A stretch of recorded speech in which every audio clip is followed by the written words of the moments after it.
akhwana ya arhamar rahimin. Allahumma inni tawakkaltu Allahi rabbi wa rabbikum wa la hawla wa la quwata illa billah. Bismillahirrahmanirrahim. Ila hadratin Nabi Muhammadin sallallahu alaihi wasallam wa ila hadrati ghausin hajajaman wa awani wa syari' awliya ila radiyallahu ta'ala nahumul Fatihah.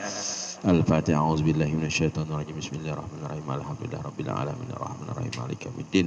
Iyyaka na'budu wa iyyaka nasta'in. Ihdinas siratal mustaqim. Siratal ladzina an'amta 'alaihim ghairil maghdubi 'alaihim waladdallin. Summa ila arwahi jami'il muslimin wal muslimat wal mu'minat khususan ila arwahi abaina wa ummahatina wa ajwajaddatina say'unillahi lahumul Fatihah. Al-Fatihah. A'udzubillahi minasyaitonir rajim. Bismillahirrahmanirrahim. Alhamdulillah rabbil alamin. Arrahmanir rahim. Maliki yaumiddin. Iyyaka na'budu wa iyyaka nasta'in. Ihdinas siratal mustaqim. Siratal ladzina an'amta 'alaihim ghairil maghdubi 'alaihim waladdallin. Allah. Bismillahirrahmanirrahim. Assalamualaikum warahmatullahi wabarakatuh. Alhamdulillahirabbil alamin. Wassalatu wassalamu ala asrafil anbiya'i wal mursalin sayyidina wa maulana Muhammadin wa ala alihi wa sahbihi ajmain, amma ba'du. Subhanaka la ilma lana illa ma 'allamtana innaka antal alimul hakim. Wala haula wala quwata illa billahil alil azim. Allahumma fahim qalbi ilman nafi'a, fahman nabiyyina wa hijjul mursalin, wa ilhamal malaikatil muqrabin birahmatika ya arhamar rahimin. Allahumma nawwir qulubana bi zikrillah, la ilaha illallah. Nas'aluhu subhanahu wa ta'ala ayyadana wa habbatana indal mautana fin nabi kalimatin syahadatan alim nabi asyhadu an la ilaha illallah wahdahu la syarikalah wa asyhadu anna muhammadan abduhu wa rasuluh. Shadaqallahul azim wa shadaqa rasul bi kitabihil karim.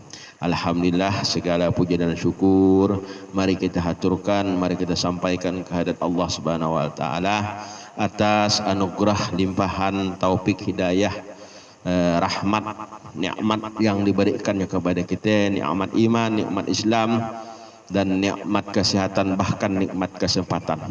Ya. Mudah-mudahan nikmat yang kita syukuri di malam hari ini menjadikan curahan dan limpahan rahmat, ampunan dan ridha Allah subhanahu wa ta'ala kepada kita semua. Amin ya rabbal alamin.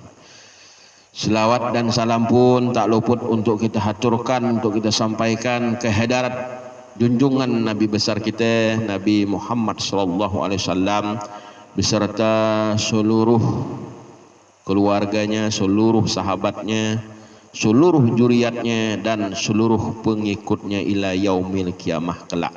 Dan mudah-mudahan di yaumil akhir nanti, di yaumil kiamah nanti, di akhirat nanti, kita karena melaksanakan majlis zikir, selawat, doa dan taklim, ya, karena ini sunnahnya Rasulullah. Mudah-mudahan kita dilimpahkan oleh Allah, diizinkan oleh Allah untuk mendapatkan syafaat daripada Rasulullah SAW, sehingga kita ditempatkannya di sisi beliau insyaallah. Amin ya rabbal alamin. Para muhibbin yang dirahmati Allah subhanahu wa ta'ala, kemarin sudah kita kaji tentang azam, tentang niat dan hakikat niat, ya, yaitu secara garis besar bahwa niat itu adalah dorongan yang ada dalam hati, ya, sehingga tampaklah, ya, dengan amal perbuatan, yaitu dengan tujuan yang tertentu. Itulah niat. Nah, kalau dalam agama Islam ini, ya, kita dianjurkan untuk niat yang ikhlas. Fa'budullahi mukhlisina lahuddin. Nah, sebelum kita masuk ke ranah ikhlas, ya, niat, ya, insyaallah untuk minggu depan, ya, malam ini kita bahas tentang ada beberapa hal, ya, yang bisa memalingkan niat ikhlas, ataupun yang menghalangi niat ikhlas, ataupun yang menggerogoti yang namanya niat ikhlas. Ya. Karena yang namanya niat nih, ya, kadang-kadang dia awal datangnya, kadang-kadang kemudian. Ya. Contohnya begini, tangan kita diam-diam, ya. Kita tidak ada sama sekali. Datang pengemis datang, kan itu berarti niat dudi itu, karena kita tidak ada azamkan, tapi tiba-tiba datang dia. Ya, disitulah makanya kita kenal geritik hati. Ya, bagaimana kita memberi tadi niat yang bagaimana, apakah niat yang ikhlas atau tidak. Nah, ketika kita beri, wah kau ni tangan kau masih bagus, biji mata kau masih bagus, katanya kan, kaki kau masih kuat, minta tapi diberi. Itu dah menggorogotek namanya dah itu. Padahal udahlah niatnya datangnya dudi, ya kan? Disebut seperti itu lagi. Jadi tidak ada nilai ibadah. Karena niat ini menentukan, ya. Niat tuh innamal a'malu bin niat, menentukan. Jadi segala sesuatu dalam Islam ini ada ketentuan, syarat dan ketentuan yang berlaku supaya benar-benar jadi nilai ibadah. Apalagi hal ibadah yang memerlukan tenaga, memerlukan duit, memerlukan usaha yang besar, harus perhatikan betul-betul niatnya. Nah, apalagi kecil, jangan dianggap enteng. Karena berdasarkan hadis yang kemarin, sesungguhnya orang mukmin itu tentu niatnya adalah baik. Bagaimana yang kemarin kita kaji dah. Nah, jadi sekarang sesuatu hal yang bisa menghalangi niat, memalingkan niat seseorang itu, ya, sehingga nampaknya dia dah beramal, tapi di sisi Allah, di pandangan Allah tidak ada punya nilai. Hanya dapat kapaknya, ya, duit hanya hilang, ya, duitnya. Adalah duitnya hilang, di akhirat tidak ada lagi balasannya. Nah, apa itu dia? Hanya dua hal yang perlu sekali yang kita hayati, kita pahami betul. Satu adalah kita sadari betul bahwa manusia ini tidak lepas daripada unsur nafsu. Ya, nafsu ini ada dua. Nafsu yang jahat nih, nafsu su namanya. Jadi nafsu yang kelihatan dengan nafsu yang tidak kelihatan. Ya. Kalau nafsu yang kelihatan itu tampak, ya. Tujuannya itu nampak nanti, tidak bisa dipungkiri lagi, karena dia dikudai oleh nafsu su, yaitu nafsu amarah. Kalau bahasa Quran itu nafsu amaroh. Nah, itulah yang mengkudai, yang merusak tadi niat yang mau ikhlas tadi itu, dirusak oleh nafsu amarah. Kalau nafsu amarah itu kan memalingkan sesuatu hal yang nak baik, itu pilihan kita baik tapi dipalingkannya. Nah, dominannya apa ya kalau nafsu sok tadi itu, nafsu yang jahat, ya, yang tampak di 5 pancara indera jasad manusia. Nah, itu dia, di mata, di telinga, di ujung lidah, di ujung kemaluan, pokok itu. Ketika itu dilaksanakan tidak dengan ketentuan yang Allah berikan, aturan-aturannya, hukum-hukum Allah, udah berarti berpaling deh. Itulah yang menjadikan nafsu yang su. Sehingga ibadah bagaimanapun, ya, tidak murni, karena udah melanggar ketentuan-ketentuan yang Allah berikan. Nah, ya, jadi nafsu yang menggorogoti ikhlas ini, ya, kalau untuk di jasad ini, ya, yang harus kita lihat nih, yang pelajaran kemarin masih nyambung sedikit, yaitu apakah tujuan kepentingannya. Kalau kepentingannya dunia, itulah dia.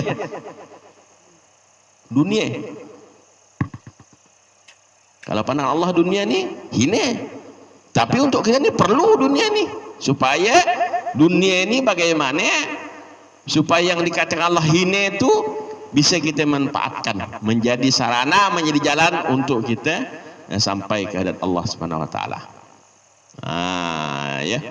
Makanya kalau dunia ni ya, kalau diperuntukkan untuk bukan orang mukmin, 7 petalai langit, 7 petalai bumi, tidak akan cukup.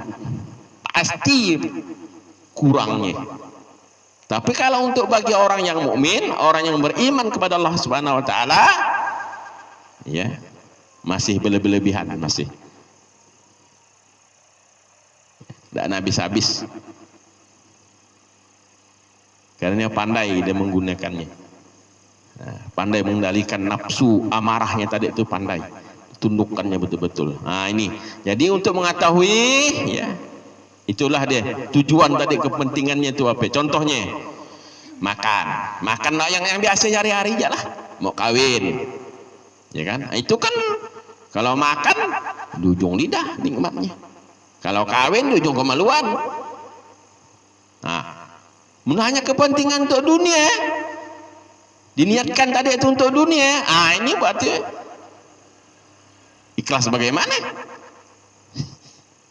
Habis cerita lah, tidak ada. Sama enggak dengan kehidupan hewan binatang ya itu. Dia makan juga, kawin juga, tidur juga dia. Nah, untuk membedakannya orang mukmin tadi itu adalah dengan niat yang baik. Ya minimal kemarin niatnya apa yang kemarin? Motivasinya kan untuk menampakkan bahwa niat hakikat yang diridai Allah Taala itu menjunjung perintah Allah, itu yang harus diletakkan dasarnya seperti itu. Mengkawin gitu kan, niat menjunjung perintah Allah, ini sunnah Rasul. Jangan cek nyamannya, dah sekok nanti nambah lagi.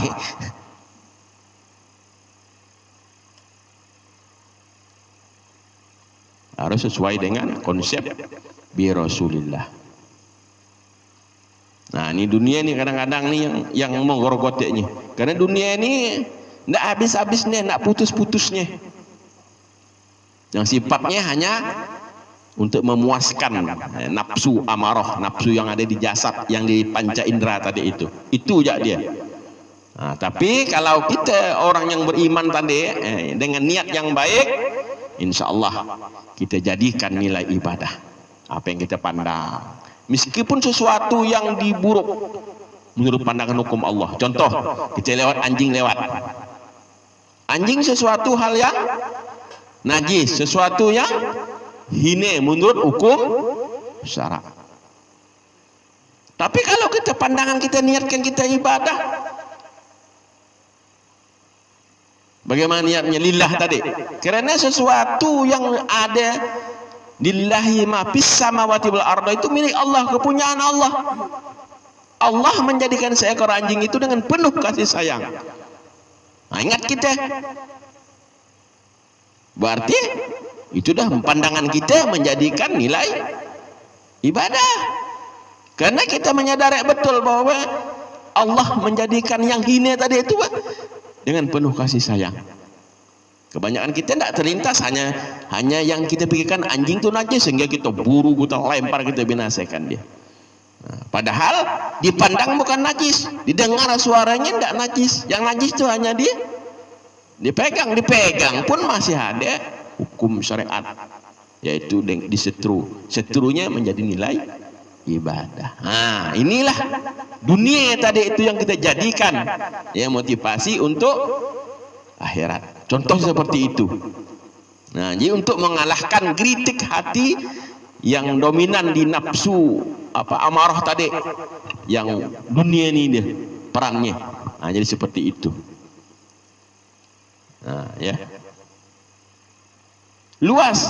Contohnya lagi makan tadi, kembali kepada makan. Kalau makan kita hanya tujuan nak makan nyaman, ya, makan nyaman kan. Apalagi kalau tahunan, lebaran haji nanti, nak dekat lagi nih. 3 ekor orang motong sapi, 3 ekor habis dengan kulit-kulitnya. Hah? Sampai dok 3 kilo beli, akhirnya berkibau, kepanasan, darah pun. Kan bukan tak boleh makan nyaman, boleh. Cuma niatnya tadi itu. Seandainya niatnya memang betul tadi, darah tinggi pun hilanglah tingginya katanya. Jadi diniatkanlah. Ini padahal itu ya pada asalnya itu nafsu amarah kita, nafsu yang jahat kita. Karena kita nak makan, suka nak pandai. Habis-habis tidak pandai puas-puasnya. Nanti udah dimasak santan, nanti diberi kelapa sikit masih kurang, nak beri digigit supaya lemaknya banyak. Habis itu kalau lagi nak dimasak ape lagi macam-macam lah. Padahal untuk melewati kerungkungan jangan. Kalau udah lewat kerungkungan, habis cerita dah. Kan. Jadi niat itu perlu, ya, betul-betul lah, ya, niat tadi itu. Kita disuruh makan, disuruh Allah Ta'ala makan. Sunnatullah. Bahkan Nabi Muhammad itu ya, makannya di depan rumah tua, menunjukkan bahwa seorang nabi manusia tadi itu. Dia takut nanti kisah macam Nabi Isa, kebanyakan puasa akhirnya dipertuhankanlah umatnya. Nabi tidak mau seperti itu. Dengan ajar umatnya ini cerdas, makan. Cuma tadi itulah makan yang diniatkan untuk ibadah, menjunjung perintah Allah dan Rasul. Insya Allah. Mungkin tadi yang tidak boleh aku makan ini asam urat rakuk akiku katanya. Jika diniatkan dengan lillahi bi Rasulillah dah, tidak ada lagi dah. Ini belum ada dengan makanan. Aku tidak baik ya sakit makan ya katanya. Udah tertanam di pikirannya itu, udah jadilah dia sakit. Minimal aja lah, mau nak ambil bahasa dunia dah jadikan obat aja lah, ya Allah ya makan. Cuma jangan berlebihan. Itu aturan seperti itu. Tapi kalau ini keyakinan yang perlu, nih keyakinan yang harus luruskan. Ya. Ini kebanyakan kita ini maaf aja lah. Ya. Dunia masih bisa mengalahkan akhirat kita dengan niat tadi itu. Ya. Paham nih? Ini tentang nafsu yang dijahir tadi kan. Yang kedua adalah nafsu nafsu yang jahat yang ada di batin. Ini dua tadi itu kan. Manusia dua unsur kan, ada jasmani, ada rohani. Kalau yang nafsu yang ada di jasad, yang tampaknya di jasad nih, yang bisa ngolah mata ke kelingnya, berbuat ke tangan ke kaki, yang 5 panca indera tadi itu amarah, itulah yang penggerak utama. Makanya ditingkat-tingkatkan macam kemarin kita ada nafsu yang amarah, nanti mutmainnah, malhamah, dan seterusnya. Ditingkatkan nafsu itu sehingga betul-betul nanti sampai ke nafsu yang tertinggi, yaitu nafsu insal kamil. Itu perlu diraih dengan ilmu pengetahuan dan ma'rifatullah baru bisa. Karena ada ikatannya masalah yang di dalam. Kalau di luar gampang kita melihat, lama-lama tahu orang, kata ngapa kau melihat orang jahat ya. Coba kalau pandangan hati, nafsu yang ke dalam tuh bisa merusak.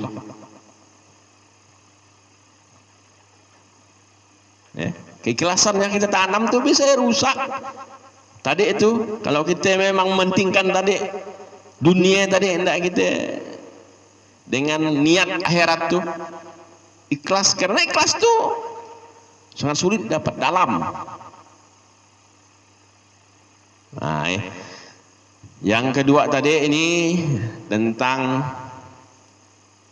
nafsu yang ada di batin. nafsu yang ada di dalam hati manusia yang ditanamkan di software di situ. Yang paling tinggi itu ya, duduknya nafsu keinginan yang jahat tuh di dalam roh.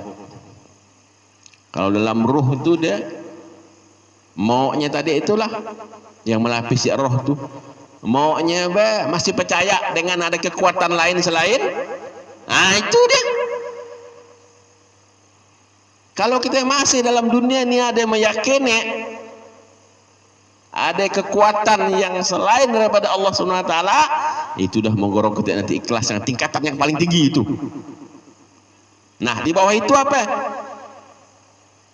Adalah ujub. Ujub bahasa Arab. Ujub ini bahasanya sombong yang tidak kelihatan, sombong yang tidak nampak. Tadi kan kalau yang tadi syirik tadi itu, istilahkan syirik tadi itu yang pertama tadi yang di roh tadi itu, yang masih meyakini bahwa ada yang lain yang punya kekuatan. Nah, itu di roh, itu namanya syirik khafi. Tapi kalau lapisan yang paling rendah lagi ini adalah ujub. Ujub ini ya sesuatu yang tersembunyi. Tidak ada orang yang bisa tahu kita tentang ujub ini, hanya kita sendirilah dengan Allah Ta'ala.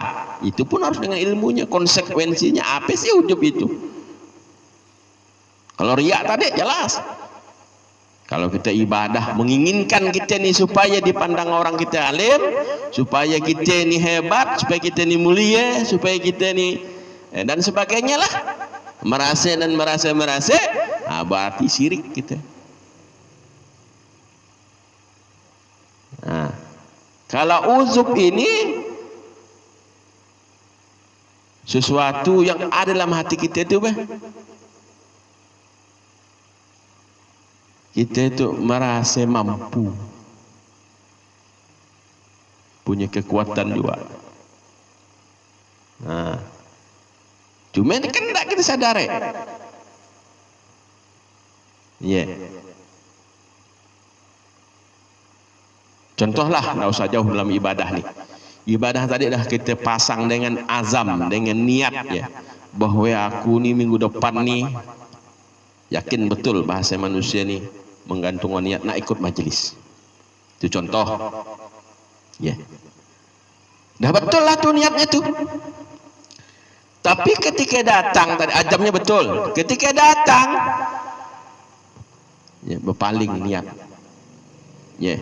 Contoh aja kita tidak ngamalkan yang kemarin, amal yang kemarin tuh. Ya.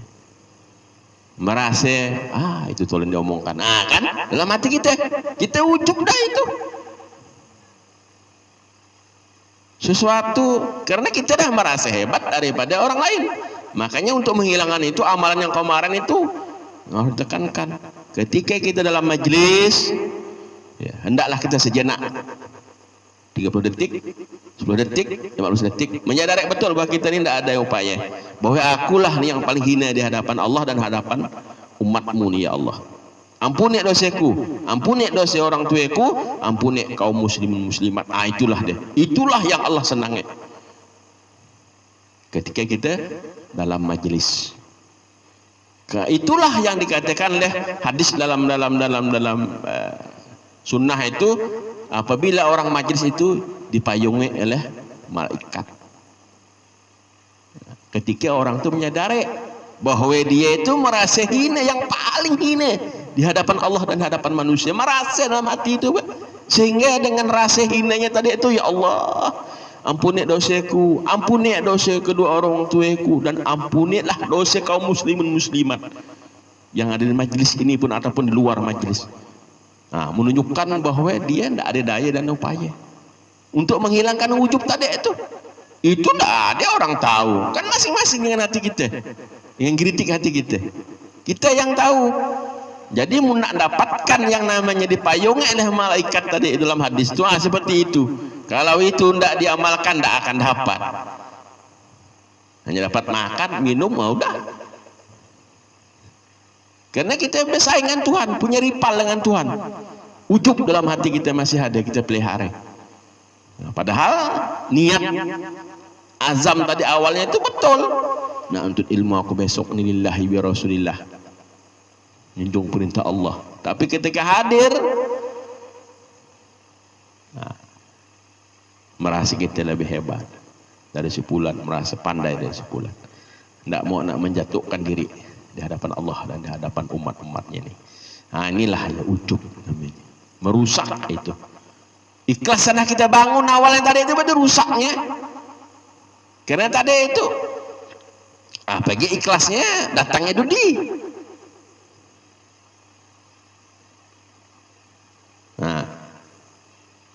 Sekira-kira 5 menit lagi. Ya. Sebenarnya banyak, tapi kita bahas yang ini dulu, nanti baru kita sambung lagi. Sebelum kita masuk kepada ikhlas yang hakiki, ya. Jadi harus kita renungkan betul, kita pahami betul yang menggorogotek inilah ya. Dari unsur yang luar, unsur yang dalam ini kita digorogotek terus. Kalau kita tidak punya ilmu pengetahuan, nilai ibadahnya nanti tidak ada. Jadi kita ini berharap betul supaya nilai ibadah udah kita usia dah tua dan tidak mampu lagi ibadah macam gek budak dulu kan. Nah, jadi kita harapkan dengan nilai ibadah yang sedikit yang dapat kita amalkan itu betul-betul punya kualitas di sisi Allah SWT. Dengan menanamkan niat yang benar tadi itulah. Dengan kita ketahui betul apa sih yang merusaknya, apa sih yang merogoteknya. Nah, sehingga itulah kita sisihkan jauh-jauh. Nah, baru kita tanamkanlah lillahi bi rasulillah, insyaallah. Sebab kalau udah ujub itu bagaimanapun hal yang sulit kalau tidak ada ilmu itu. Karena ujub ini salah satu banggakan diri, banggakan amal, banggakan segala sesuatunya, merasa bisa. Nah, itulah. Saya ulang-ulang cerita lah supaya paham. Ya kan? Nah, cerita pencuri yang paling mudah aja lah. Pencuri kan tengah malam jam 2. Jadi berceritalah ibu-ibu ni kan. Tadi malam katanya ada pencuri rumah sepulan. Jam berapa? Jam 2. Oh, aku tengah tahajud ya baca Quran. Nggak ada aku dengar-dengarnya. Itu kan perasaan. Mengabarkan maksudnya. Kalau udah keluar jatuh sombong, tapi kalau masih disimpan di dalam dia berupa ujub. Contohnya begini, kalau belum dikeluarkan ya, kita sembahyang tahajud malam-malam jam 2 atau jam 3. Ini contoh nih ya, seandainya yang bisa itu dapat laksanakan. Jadi ada pikiran kita terlintas. Kalau hanya sekedar terlintas nggak ada masalah, jangan dia menetap. Kalau untuk menghilangkan supaya jangan menetap, cepat-cepat astagfirullahaladzim. Nah, tapi kalau dibiarkan, contohnya begini, jam 2 nih nyaman tidur nih orang-orang, tidak ada orang sembahyang. Nah kan, itu ujub dalam hati berkata dia bahwa aku yang bisa sembahyang tahajud malam nih, yang lain nyaman tidur. Nah, dalam hati kita berkata aja, ujub itu merusak amal-amal. Lebih baik mana? Baca qul huwallahu ahad. Yang penting tadi kita bisa, karena dah memutuskan niat nak tidur tadi kan memutuskan maksiat. Kita bacalah qul huwallahu ahad dengan penuh keikhlasan. Pahalanya menyamai orang yang solat malam tadi itu. Solat malamnya bagaimana? Yang macam itulah. Orang ini nyaman tidur nih katanya kan. Kapaknya dapat, ya kan? Tapi di sisi Allah tidak ada nilai, karena tidak ada rasa ujub membanggakan dirinya yang bisa dapat beramal. Nah, itu. Kalau udah ada sifat macam tadi itu, tadi malam katanya aku sembahyang tahajud, dah kan keluar kan? Dah ditampakkan, itulah sombong namanya, menyombongkan amal. Kalau udah masih terpendam dalam hati, itu ujub namanya. Tapi kalau udah dikeluarkan, itu udah berupa sombong. Lebih besar lagi.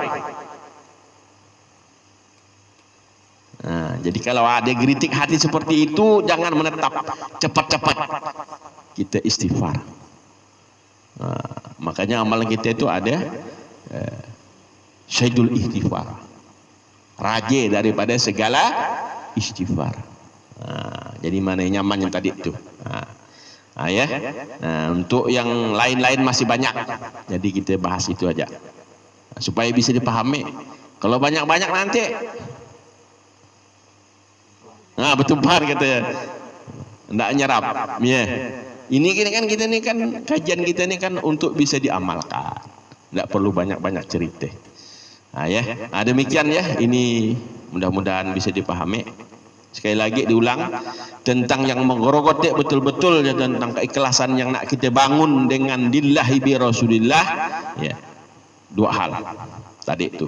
Yang pertama adalah urusan yang dunia, yang kita niatkan dunia ya. Apalagi ibadah ya. Yang dunia aja nak kita niatkan dunia aja apa? Rusak. Apalagi ibadah. Untuk itu harus kita ketahui betul geritik hati kita. Untuk apa sih motivasinya? Tujuannya. Mun makan, mun nak kawin, apa tujuannya? Kalau selain dari lillahi bi rasulillah mengikut perintah Allah, udah. Berarti itu udah digerogoteknya keikhlasannya. Nah, yang kedua tadi itu adalah yang nafsu yang tersembunyi, yaitu nafsu yang ada di batin, nafsu nafsu yang jahat yang ada di batin. Yang pertama adalah syirik khafi, yang kedua adalah uzub. Tapi kalau udah keluar, jadi dia namanya sombong. Demikian ya. Ini yang dapat kita sampaikan. Sekali lagi saya mohon maaf atas segala berbagai kekurangannya. Mohon ampun kepada Allah Ta'ala. Dan terima kasih atas perhatiannya. InsyaAllah untuk minggu depan baru kita kaji tentang niat yang ikhlas yang bagaimana. Saya akhiri dengan wabillahi taufiq wa hidayah wa ridha wal inayah. Assalamualaikum warahmatullahi wabarakatuh. Untuk seterusnya